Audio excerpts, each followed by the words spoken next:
ओम शांति। ओम शांति।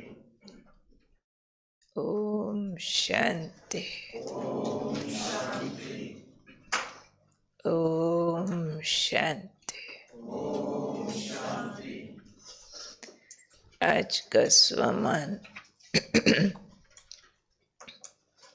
मैं प्रभु प्यारी आत्मा हूँ। बाबा ने प्यारे का सिद्धांत समझाया हुआ है। प्यारा कौन होता है? जो न्यारा होता है। बाबा ने आज अपना उदाहरण दिया कि बाबा सबसे न्यारा है, इसीलिए सबसे प्यारा है। अब न्यारा के दो मीनिंग होते हैं। एक न्यारा मीन्स होता है डिफरेंट। जैसे हम कहते होते हैं भगवान नाम रूप से न्यारा नहीं, उसका नाम और रूप न्यारा है। न्यारा मीन्स मैचलेस, उससे अलग, सबसे अलग। दूसरा न्यारा मीन्स होता है डिटैच।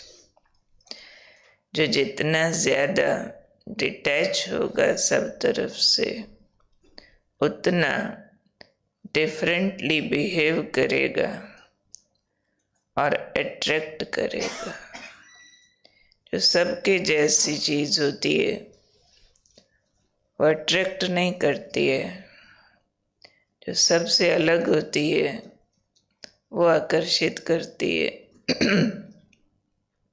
10 सफेद फूलों में एक लाल फूल रख दो, आकर्षित करेगा। 10 लाल फूलों में अब एक सफेद रख दो, अब वो आकर्षित करेगा। वही 10 सफेद इकट्ठे थे तो ध्यान लाल पर चला गया। 10 लाल इकट्ठे थे तो ध्यान सफेद पे चला गया।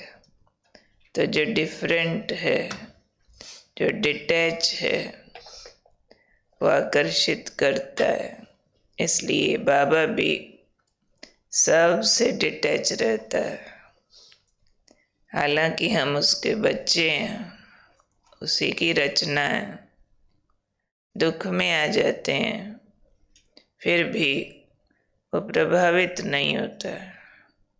हमारे दुख में दुखी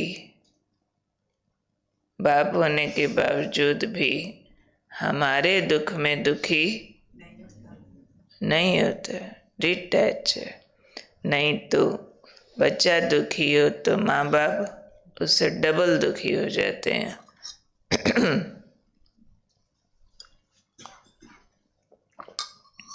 और उसको ठीक समझते। पर बाबा अगर हमारे दुख में दुखी नहीं है तो अपने वाला सुख हमें दे सकता है। अगर दुख में दुखी हो जाता तो हमारा प्यारा कैसे बनता? तो हमारे जैसा हो जाता ना। इसलिए जो हमारे से डिटैच है, ज्यादा पावरफुल होने के कारण हमें प्राप्तियां करा सकता है। ऐसे ही बाबा ने कहा आपको करना है। जितने न्यारे उतने प्यारे बनो। अब न्यारे माना देह से न्यारा और सबका प्यारा। अब न्यारा माना हमारा न्यारापन दुनिया वालों की लैंग्वेज जैसा नहीं है कि किसी से मिलो नहीं, बात नहीं करो, अकेले एक झोंपड़ी बना लो, वहीं बैठे रहो, देखना ही नहीं किसी की तरफ, खाना नहीं, कमाना नहीं। ऐसा भी तो सन्यासियों ने न्यारापन सिखाया ना। लेकिन बाबा वैसा न्यारापन नहीं सिखाते हैं। देह से न्यारा, प्रभु का प्यारा। जितना न्यारा उतना प्यारा। अंदर से डिटैच, बाहर से अवेलेबल।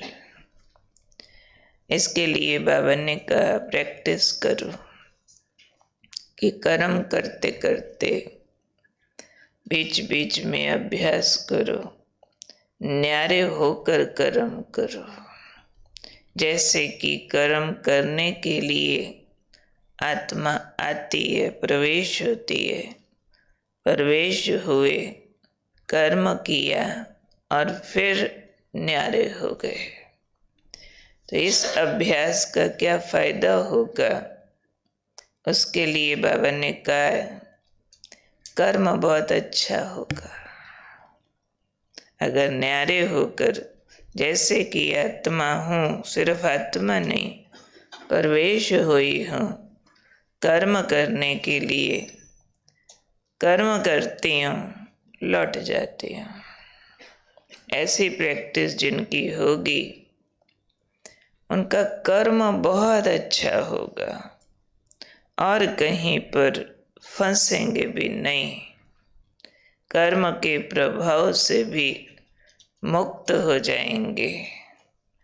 तो इस अभ्यास से बाबा ने कहा है कि एक तो सबसे न्यारे भी होंगे और सर्व के और बाप के दोनों के प्यारे हो जाएंगे।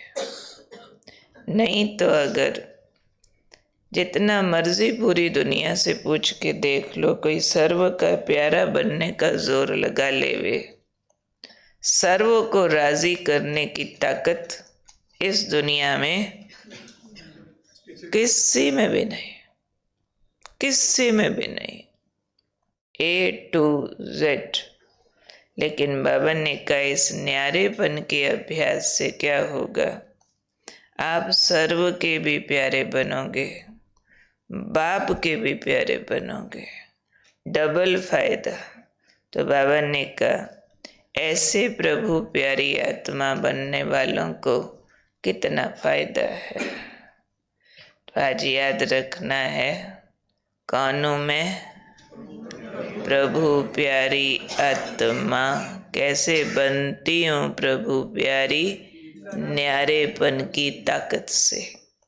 कहाँ से न्यारा, देह से न्यारा, कर्म से भी न्यारा। कैसा वाला न्यारा कि प्रवेश होके कर्म कर रही हो, आत्मा आती हूँ चली जाती हूँ। तो जो ऐसे न्यारे है वही स्पेशल कर्म कर सकते हैं, डिफरेंट भी करेंगे, विशेष भी करेंगे और सर्व को आकर्षित भी करेंगे, पर अटैच कहीं नहीं होंगे, खुद को रखेंगे डी अटैच और दूसरों को आकर्षण होगा कि ये डिवाइन है, ये स्पेशल है, इनसे हमें प्राप्ति होती है, ये हमारे काम के हैं, इनके द्वारा ही हमारे काम बनने हैं, यही हैं जिनको ढूंढते थे, यही है, इनके द्वारा ही हमारी मंजिल प्राप्त होनी है। ऐसे उनको फाइनल डेस्टिनेशन हमारे द्वारा दिखाई पड़ेगा सिर्फ तब जब हम न्यारे होकर कर्म करेंगे। जैसे प्रवेश होके कर रहे हैं तो न्यारे ने बना देना है सर्व का भी, प्रभु का भी प्यारा, प्यारा भी हूँ न्यारा भी हूँ। एक बार मधुबन में अव्यक्त बाप दादा आए हुए थे, तो जब जाने की बारी आई विदाई के समय, तो बहनों ने गीत पे गीत गाने शुरू कर दिए। अभी न जाओ छोड़ के, फिर ये फिर वो फिर वो फिर वो चालू। तो पता नहीं कौन दादी थे कि कौन थे, बाबा से पूछा कि बाबा अभी आपका भी ऊपर जाके दिल कैसे लगेगा, आपका जाने का दिल कर रहा है, इतना प्यार का माहौल है। तो बाबा ने कहा बाप प्यार का सागर जरूर है पर निर्मोही भी है, इसलिए बाबा पर ये क्वेश्चन लागू नहीं होता है कि बाबा का ऊपर जाके दिल बच्चों के बिना लगेगा कि नहीं लगेगा। समझो बाबा ऐसा हो ऊपर जाके बाबा का दिल ही ना लगे तो उनकी भी एनर्जी डिप्लीट हो जाएगी, तो भगवान से 1% नीचे आ जाएगा। तो इसलिए भगवान, इसीलिए भगवान है सबका प्यारा भी है, फुल प्यार का सागर। जिससे मिलेगा यही फील कराएगा तेरा ही हूं, पर है किसी का नहीं।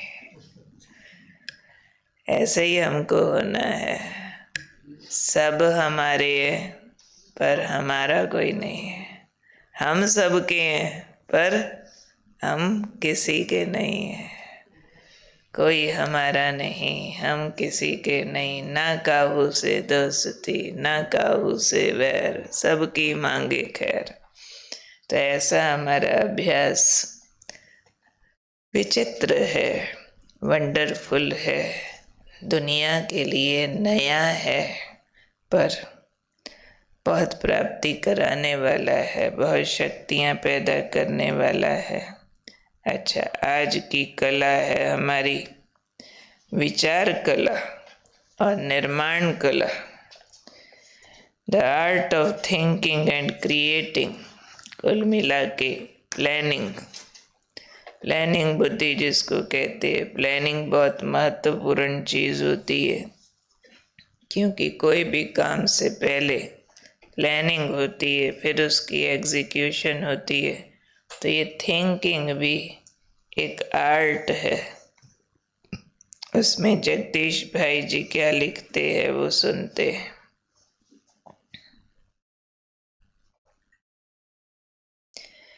विचार भी एक बहुत बड़ी शक्ति है। जिसे विचार करने का ढंग आता है वह हर बात का कोई न कोई हल निकाल लेता है। जड़ और चेतन में यही तो अंतर है कि चेतन में विचार शक्ति होती, सोचने समझने और उसमें सुधार करने का संकल्प होता। अतएव चिंतन ही जीवन है। आर्किमिडीज, जो कि एक बहुत बड़ा वैज्ञानिक हुआ है, ने कहा है, मुझे एक बहुत बड़ा डंडा दो जो कि बहुत मजबूत भी हो, तो मैं पृथ्वी को उस द्वारा हिला दूंगा। ऐसा डंडा वास्तव में विचारी है, ये उसने कहा। ये थॉट का डंडा है मेरे पास, क्योंकि समय समय पर जिस विचार अथवा वाद ने संसार में जोर पकड़ा है उसने ही संसार को हिलाया। कई तरह के वाद चले हैं ना दुनिया में, कभी साम्यवाद, कभी ऐसे ऐसे, कभी वो मार्क्सवाद, अलग अलग जो कम्युनिज्म इज़म्स चले हैं। वाद मतलब ही होता है विचार, कि किस किस विचारधारा ने संसार को प्रभावित किया। क्योंकि समय समय पर जिस विचार अथवा बात ने संसार में जोर पकड़ा है उसने ही संसार को हिलाया। फिर आप देखेंगे कि संसार में जितना भी निर्माण कार्य हुआ है उसके लिए पहले विचार उत्पन्न हुआ अथवा विचार किया गया। संसार में सारी चहल पहल, सभी वस्तुएं, सभी परिणाम विचार के ही फल हैं। देखिए तो विचार पर इस संसार का कितना आधार है। इसलिए मनुष्य का मूल्यांकन करने वालों ने कहा है कि मनुष्य के जैसे विचार होते हैं वैसा ही उसका आचार होता है। और उन्होंने जीवन की उच्चता की परिभाषा करते हुए कहा है, सादा जीवन, उच्च विचार ही मनुष्य की महानता का मापदंड है। आप इस बात को मानेंगे कि जो मनुष्य विचार नहीं कर सकता उसका जीवन भेड़ चाल की तरह अथवा निर्जीव सा हो जाता है। जो विचारक होता है वह कोई नई योजना, नई इजाद करता है, नया ज्ञान रतन संसार को देता है और किसी समस्या का हल बताकर जनजीवन को उबारता है। तो जो लोग विचार कुशल हैं आज वे ही संसार में सिरमौर अथवा VIP बने हुए हैं। जिस जाति, समाज, देश अथवा संस्था के अच्छे विचारक नहीं हैं वे पिछड़ गए हैं। जिनका विचार नहीं चलता वे जड़मती अथवा पिछड़े हुए कहलाते हैं। उनकी प्रगति रुक जाती है, वे जीवन क्षेत्र में अनुभव रतन प्राप्त नहीं कर सकते। अतः विचार भी एक बहुत बड़ी कला है। फिर कई लोगों का विचार सीधी रेखा पर चलता है, वे सोचने, निर्णय करने तथा निष्कर्ष पर पहुंचने का तरीका जानते हैं। कई लोगों की विचार शक्ति बिखरी होती है, उसका कोई केंद्र बिंदु नहीं होता, लक्ष्य नहीं होता, तो कई कुतर्क विरोध भाव के में रंग कर विचार करते हैं। उनकी विचार शैली लाभकारी नहीं होती। अतः चढ़ती कला ही वास्तव में कला है। उद्दंड, अनियंत्रित एवं विकार युक्त विचार शक्ति हानिकारक है। इस कला के लिए किन गुणों की धारणा की आवश्यकता? 10 गुण है, लिस्ट लिखो उसकी। 1. सुनी हुई बातों पर मंथन। 2. आगे बढ़ने का संकल्प। 3. समय को मूल्य देने का स्वभाव। सुनी हुई बातों पर मंथन, आगे बढ़ने का संकल्प, समय को वैल्यू देना। 4. मन की एकाग्रता। 5. दृष्टिकोण की विशालता। 4. मन की एकाग्रता। 5. दृष्टिकोण की विशालता। 6. मन की निर्मलता, फ्लॉलेस। 7. विचारों को कोमा, फुल स्टॉप, प्रश्न चिन्ह, आश्चर्य चिन्ह को यथास्थान अथवा यथा समय लगाने की योग्यता। वंडरफुल है। विचारों को कोमा, फुल स्टॉप, आश्चर्य चिन्ह, साइन ऑफ एक्सक्लेमेशन, प्रश्न चिन्ह, यथा समय यथा स्थान लगाने की योग्यता। 8. शक्ति का अपव्यय न करने का स्वभाव। अपव्यय मतलब दुरुपयोग, गलत प्रयोग करना, न करने का स्वभाव। 9. नए नए प्रयोग करना। 10. एकांत प्रेम। इस सारे पर विचार करना, 10 गुणों पर, और इसकी एक्सप्लेनेशन आपके पास है, उसको पढ़ना।